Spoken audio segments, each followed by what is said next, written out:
Good morning. This is Jason Dean coming live at you again for yet another new video for Film Fanatic, for the Film Fanatic YouTube channel. Always love to start the shows with, thanking some new people that have come aboard to this crazy thing that I do, and, by supporting this channel, with new folks coming on board and subscribing to the channel. And again, like I've said too, I love more and more people have been commenting on the videos, and I love interacting with folks all about this crazy thing that I love to talk about, and to really and the whole thing about around films that I enjoy, and that all of the things they all the things that these movies mean to me, as far as just personal inspiration and all those things. So very, very cool. I I really appreciate you know the feedback and people chiming in. That really means a lot. I recently had a few folks chime in and leave some really nice comments, and one one guy in particular who super fabulous, had a really cool interaction with this gentleman. This new gentleman that just started to subscribe to my channel, Anderson Film and Sound. He also has a YouTube channel and also an Instagram page where he has a bunch of like this really this super cool collection of his photography, and also some videos he shot. He's also a filmmaker. Very, very cool. He just recently subscribed to the Film Fanatic YouTube channel, and has left some really, really cool comments. I did a show on Dress to Kill, my favorite Brian De Palma film. So we've been kind of corresponding through the comment section, and also through Instagram at Main Film Fanatic, which is my Instagram page. But it's we kind of connected through the YouTube channel, and I really appreciate the kind words that he mentioned, and that you mentioned if you're checking the show out. I kind of, along with the review for, and where I talked about Dress to Kill, which is my favorite Brian De Palma film. Like, I consider that movie to be definitely a horror movie and definitely a slasher film. And Brian De Palma, especially during his period of the 70s and 80s, he was, easily one of the greatest directors. Body Double, Carrie, The Fury. I mean, just so many amazing movies. And, I try to keep the show focused on, kind of the more, the exploitation. I try to keep it focused a little bit more in the exploitation world, the horror sci-fi genre, the low budget, the filmmakers that make a lot of these like low budget gritty films. But again, I try to have a really broad, base of different things too, or I try to have try to bring a lot of variety to this channel also. But I still have a focus of the movies that I really, really love, the genre of the exploitation world, that gritty, seedy world of filmmaking that I always, that's my go-to. That's my favorite style of filmmaking. And most of the films that I cover are, always from like the 70s and 80s, which are my two favorite decades. So in this show, I was talking about the one I did about Brian De Palma's Dress to Kill. I was talking a little bit about the the little experience that I've had in making films. I've done, I have a little bit of experience. I never really considered myself to be, quote unquote, a filmmaker, but I definitely have, I definitely, for a part, definitely for a part of my life, I threw myself into that world, and I started off with, making videos. I was in a band many, many years ago that was this kind of noisy punk rock band. And we were really influenced by lots of movies, in particular, like directors like David Lynch. We kind of wanted to have like a visual thing for the band. And we were also really into the Velvet Underground and their work with the famous artist Andy Warhol, and in particularly the period of where they worked together at the factory in New York City in the late 60s, early 70s, where they put together a show, a string of performances, and it was kind of this multimedia event where they would basically have these images and films and kind of experimental, where they would take these short films or curate these images and have them projected on the band, which was Velvet Underground, and they would create this really cool vibe and this cool aesthetic where it was a visual art piece along with this amazing rock and roll. So we always, when I was in this band Full Contact Kitty many years ago, we were always fascinated by trying to blend those two worlds together. And plus, at the time, the people I was in that band with, we were also very much into film.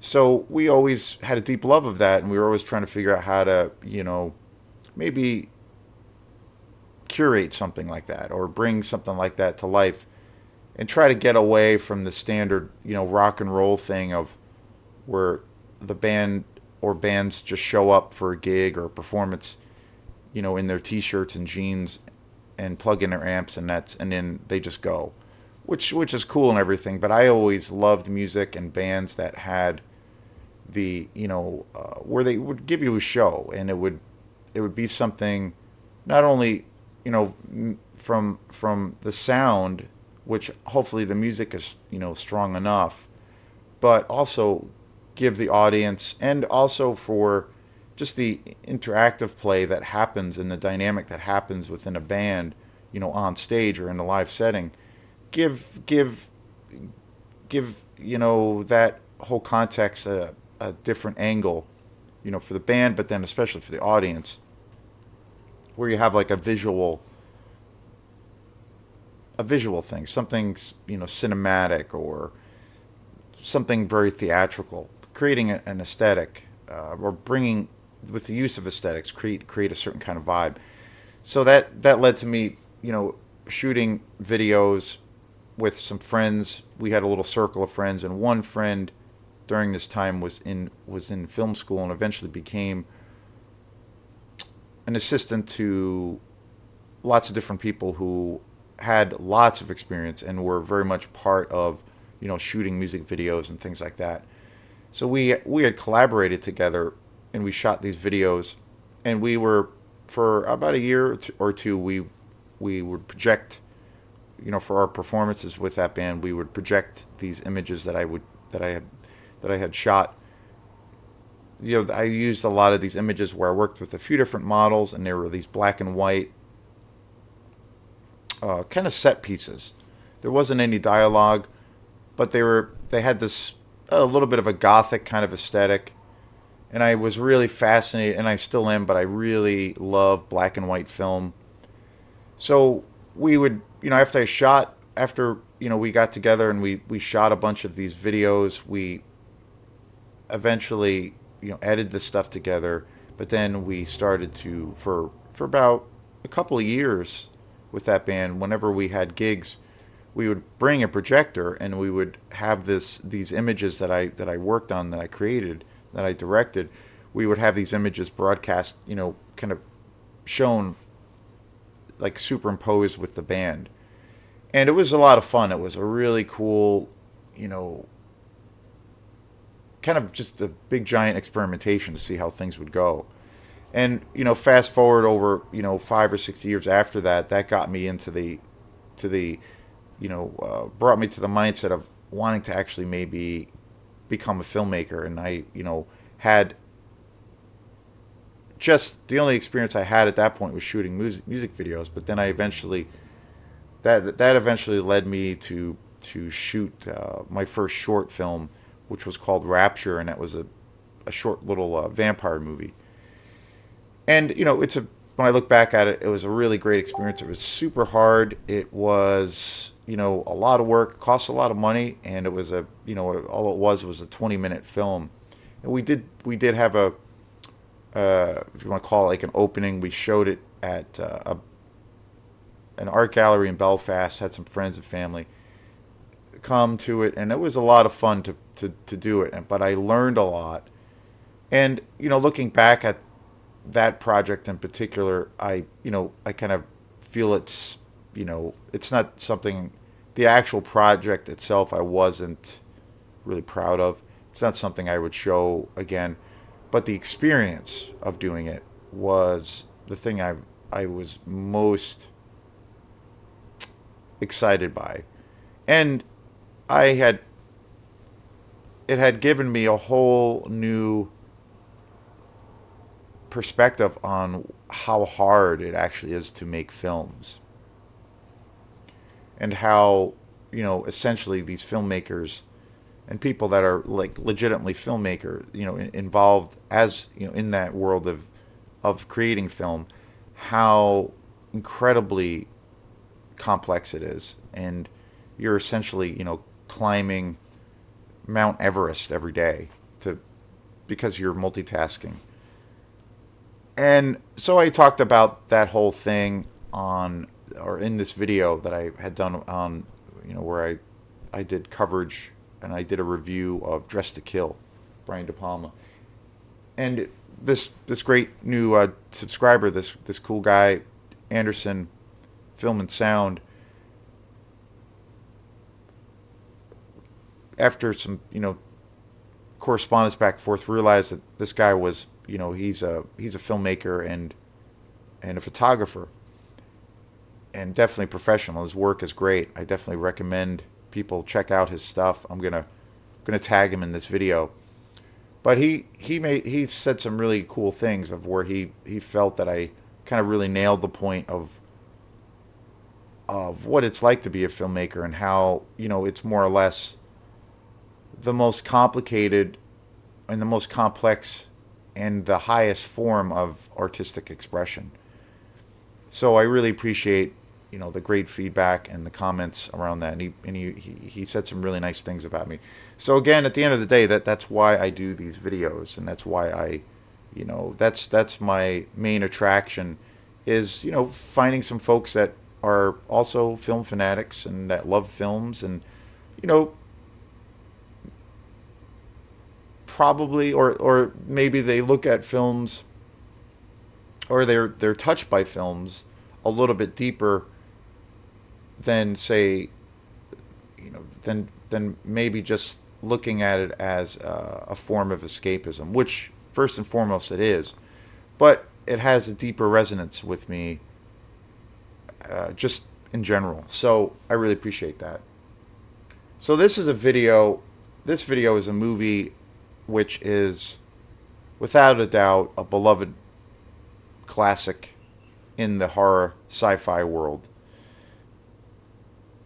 I did a review of this classic movie on last year, I should say. Yeah, it was last year when I started diving into doing video things. I used to do it only, I was doing it on my Facebook page, and I still have my Film Fanatic Facebook page, which is still active, and I still post. I do little reviews. I mainly now post the videos that I put up for this page. I usually share it to that page, and I also do weekly posts of certain movies. But being that I'm trying to focus more on focus on the YouTube thing a little bit more, that's kind of what I'm doing most of the time. And I don't do daily posts like I used to do, like I was doing on the Facebook page, because I kind of enjoy doing the video things more. And I've been just, and I'm still getting to do those posts, but it's a little bit more sporadic. And as well as Instagram, I do, it's a little bit less frequent, but I still do them, but kind of my priority, and the thing I enjoy the most is doing, is definitely doing these videos. So, but so this classic movie that I want to talk about today is this one, the one and only Re-Animator. This classic from 1985, one of the greatest horror sci-fi movies ever. Just just amazing. One of the most innovative horror films to ever grace the big screen, and to, for that matter, ever come about. I mean, this movie is one of the most influential horror films of all time. It's the epitome of, you know, grimy, low budget exploitation in a lot of ways. It's super gritty. It's super fun. There's so much there's copious amounts of gore. It's and it's super funny. I also feel I always look at this movie as also being kind of a black comedy, and and it's and again, this story is such a great movie. This movie has been talked about a lot. This is probably one of the more high profile movies that I'm talking about, as far as, you know movies that are part of the horror sci-fi world, particularly in like the low budget, and and what uh, being that it's from 1985, one of my favorite decades, the 80s, which most of the films I cover are from the 70s and 80s. I have been doing movies, and exploring earlier decades, early 70s and 60s and even 50s, but I always come back to the 70s and 80s. Just, incredible. And so, any of you folks out there who don't know about this movie, then you obviously probably live in a cave. But I think this is like, if you're a fan of horror and science fiction, this is, one of the essential movies. This is like, I always think of this as being one of like if you look at horror, the whole entire genre of like horror sci-fi, and particularly like the low budget kind of exploitation things that are in kind of in the exploitation world. This is like a holy book. This is like, one of the holy relics. This is like an essential movie. This is one of the most important films in this amazing genre. And it's one of those films that, if you're not familiar with this movie, you know, then there's something wrong. Especially if you're, a fan of sci-fi horror. I mean, it's one of the most iconic movies. I almost think of it as, you know, I did a show way back when on my favorite film of all time, Francis Ford Coppola's The Godfather, and I kind of feel that the Re-Animator is like the Godfather of horror. Like, it's just such an iconic movie, such a classic, so ahead of its time, such a game changer, especially when it came out. It raised the bar so incredibly high. One of the most influential horror movies of all time, and it's essential. If you're a fan of horror, and definitely films on the lower budget side that I do consider to be kind of more in the exploitation world, this is, one of those movies that you need to have in your collection, or that it's an essential viewing. It's an essential component to this genre. I definitely think that without this movie in existence, the landscape of horror and science fiction would be significantly different. I feel like it's one of that's how important I feel like it is, and that's why I kind of feel like It's the Godfather. It's what the Godfather is for horror. It's I feel like it's the Godfather of this amazing genre. And of course, this was directed by Stuart Gordon, who is again one of the greatest directors, one of my all-time favorite horror directors of all time. He just so many great movies, so many great classics. Re-Animator, of course, which came out in 1985. From Beyond, which is again just an amazing masterpiece from 1986. One of my favorite movies that I do hear talked about, but I feel like it doesn't get the credibility that it deserves. It's one of my favorite Stuart Gordon films, and that's Dagon, and that came out in 2001. I just love that movie to death. It's such an awesome movie, and I definitely consider Stuart Gordon to be part of like kind of the horror exploitation world. He worked a lot with Roger Corman, who Roger Corman is one of the greatest figures in the whole horror, sci-fi, low budget exploitation world. Roger Corman also on his in his own right an amazing director, but he was really well known for producing so many of these exploitation movies. Stuart Gordon worked with him for quite a few years. One movie that he worked on that is a show I'll eventually do is The Pit and the Pendulum. Amazing. With Lance Henriksen. Just such an awesome movie. Other films that Stuart Gordon did was Castle Freak, 1995. Dolls, 1987. Another awesome movie. Super low budget, horror exploitation movie. Fortress in 92. Robot Jocks, which is an amazing movie. I need to buy that on Blu-ray. Just so great. 1989. Another classic. Stuart Gordon had just such an amazing career. He unfortunately passed away not all that long ago, and it was pretty sad because I feel like he's definitely one. For me, he's always been one of my favorite directors. He did Space Truckers in 1996, and again, like I just mentioned, The Pit and the Pendulum, 1991, which is an awesome movie. Definitely a movie I never hear talked about, and I have that on DVD, and I'll definitely do a show at some point on that film.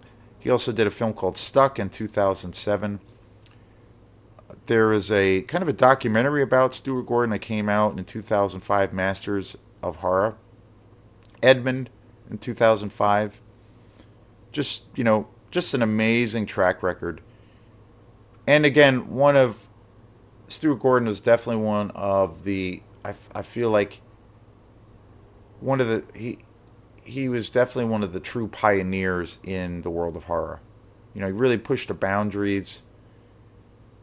The use of practical effects in the film, in all his films, was just, amazing and just set the bar so high. And in particular, Re-Animator, which is one of the, one of the most you know, gonzo movies that there is. And the use of practical effects is just, next level.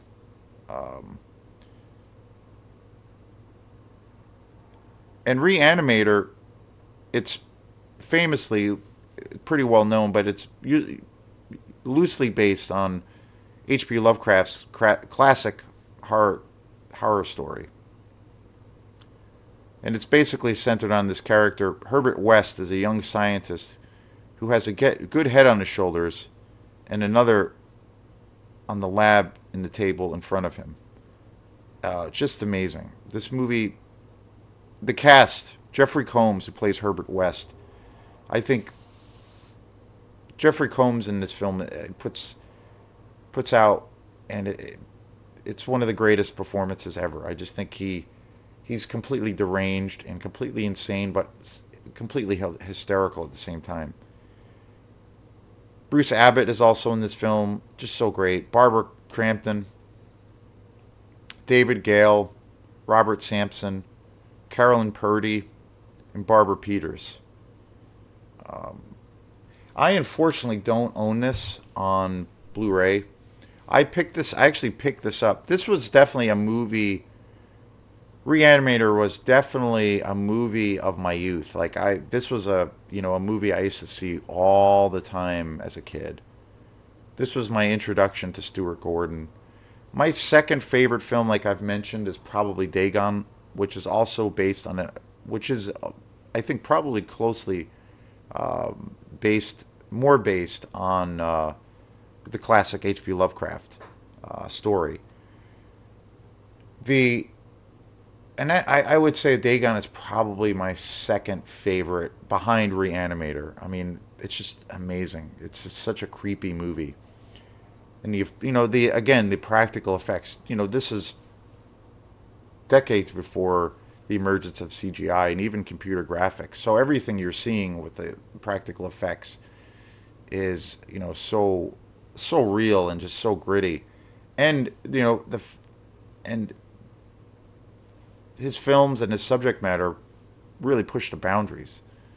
They tackle some pretty serious taboos, really ahead of its time, and pretty disturbing. But yet, his films always have this comedic kind of flavor. So they're essentially like black comedies, also. And so Dagon, I would say, is definitely my second favorite. But and again, like I said, I've seen the Re-Animator was definitely a movie of my youth. I used to see it all the time on VHS, and it was on cable. Back as a kid, I remember there used to be cable used to have these late night, horror shows where, around 11 o'clock or 12 o'clock at night, usually on weekends, they would have, different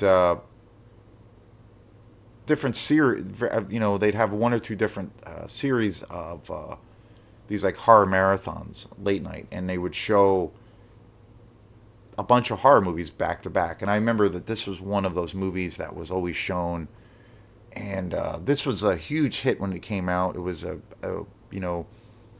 when it came out in the theaters, it made a tremendous amount of money considering how low budget this film actually is. It was completely outside of the Hollywood system of the time at the time, and I think even if this came out now, it would be still very much like the definition of like a true independent film. But this movie was a real commercial success, and it's always had a real rabid following and a very intense fan base, and myself included. There's also like three or four sequels to this that I believe, Stuart Gordon was also involved in, which are good too, but and they're definitely great in a lot of ways, but not as good as the classic original. But I don't own this on Blu-ray, unfortunately. I need to get it, but I'm pretty happy. I picked this. I actually got this about 2 years ago. I got this DVD collection, and it's the Millennium Edition of Re-Animator. I bought this for like $2 at Goodwill, or actually, no, it says on here $8. Huh. I got this at Goodwill in Rockland. I get a lot of my used movies and a lot of used Blu-rays at Goodwill in Rockland. They have an amazing selection. I typically don't buy too many VHS. Or I don't buy. I should say I don't. Pretty much have stopped altogether buying VHS. But I buy DVDs. But I try to only buy Blu-rays because that's kind of where I've wanted to move my collection or my habits. I've been wanting to upgrade everything, and the quality is just obviously so much more so much more superior than DVD. So I try to focus everything on Blu-ray, but occasionally I buy DVDs, and I bought this one because this is an amazing collection. Like, it's a 2 disc set. There's the special features on this are just awesome. Like there's the for the actual release, this was all remastered, the audio and the picture, and it's gorgeous. It's got 2 discs. The artwork is really great. and the special features are just amazing. There is an amazing interview with Stuart Gordon on here, as well as some of the other filmmakers, some of the other guys that were on the team for the making of Re-Animator, and they just really go into depth on how they created this masterpiece, and it's super cool. It's really awesome. There's about 3 or 4 hours of special features on here, and it really goes into depth.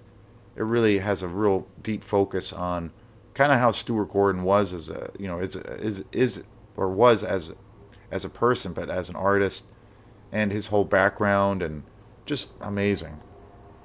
So that's why I bought this, and the quality actually of this DVD is really really good. So I'm super happy with this collection. This is kind of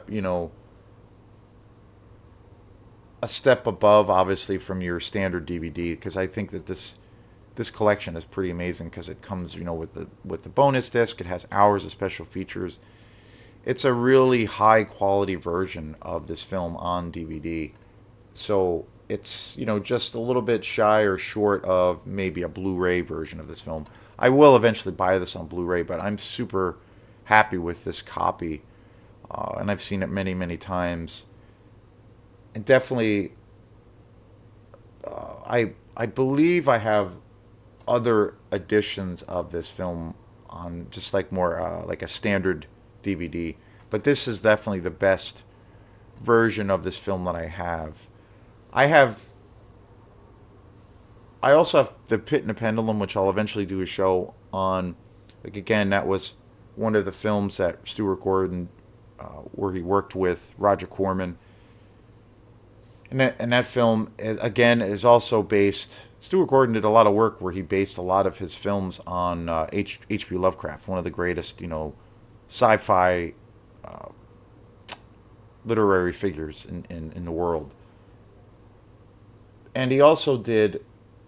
I have that, the Pit and the Pendulum. I have that on DVD. Pretty standard. It's okay. It's pretty good quality. But I don't have any Stuart Gordon films on Blu-ray, which I need to do. But it's pretty good. It has some cool interviews on it. It's pretty good quality. But I love that movie to death. That's something I will. That's going to be a future movie review.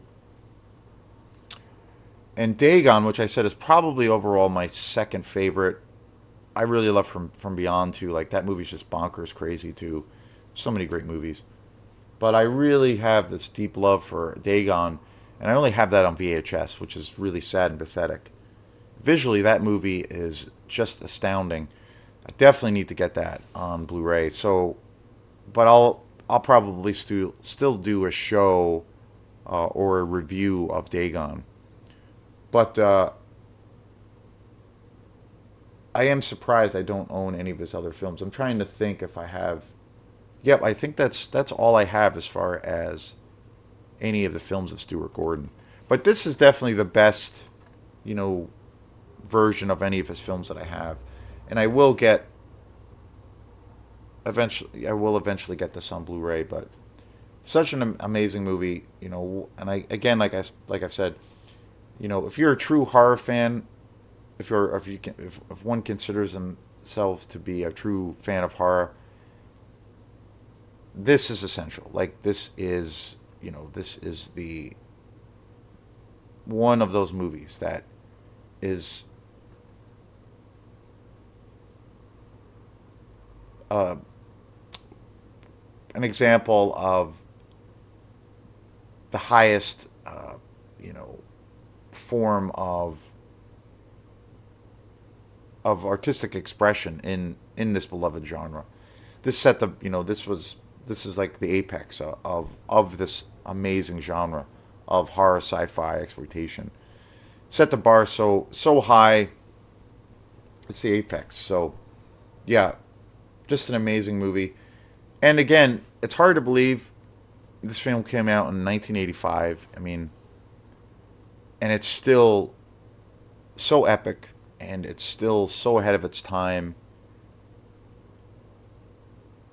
and so innovative. Every time I watch this, I'm always just blown away, and always kind of flabbergasted when I realize, wow, this came out in 1985, and just all the all of the magic that this film has is just so incredible. So, yeah, can't say enough about this movie. Re-Animator, 1985, Stuart Gordon, masterpiece. So thanks again, everyone. Please keep the comments coming, and if you like this channel, please subscribe to it, and we will see you next time, and have a wonderful day. Peace.